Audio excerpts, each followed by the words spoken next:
Okay, summer travel is in full swing, so here are tips from a flight attendant on how to be a poster child passenger. Okay, the first thing you're gonna do when you step on the plane, immediately stop what you're doing, square off to me so that our shoulders are aligned, look me dead in the eyes, and say good morning to me when I say good morning to you. Something not to do, and this is very important, when I say good morning, you're not gonna ignore the good morning and hand me your empty Starbucks cup. Trash, do you have a trash? No. Also, something important not to do, give us one of these looks. Why are you looking at me like you're in fifth grade and you just caught your math teacher buying a pack of Camel Crushes at a gas station?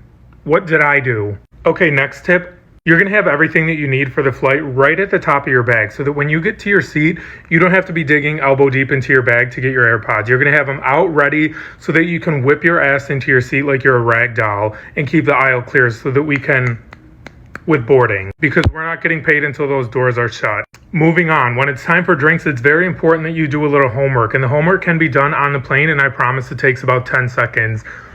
Reach into the seat back pocket, get that menu that has literally every single available option for that flight, so that when we get to your row, you're not like, what do you have? Also very important, when it's your time to shine, we're there ready to ask you what you want to drink. Take your AirPod out. You knew it was coming. I've been in the aisle for 5 minutes now. You saw me coming down the aisle. So if you're listening to something so loud that you can't hear, why are you looking at me smiling? And then I repeat myself twice, and then that's your cue to take it out and ask what I just asked you.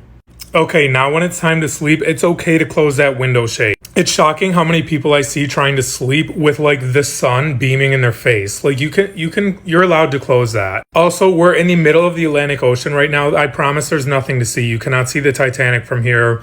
I assure you that. Now, when we're getting towards the end of the flight and you start feeling the plane go down and they're making all the announcements about putting your tray table up and shit, this is your cue to start gathering your belongings so that when we land and the doors open and everybody's getting off the plane, you're not standing there in the aisle trying to alphabetize and color code your items. And in one swift motion, you're able to put your backpack on, get your bag from the overhead bin, and be on your way.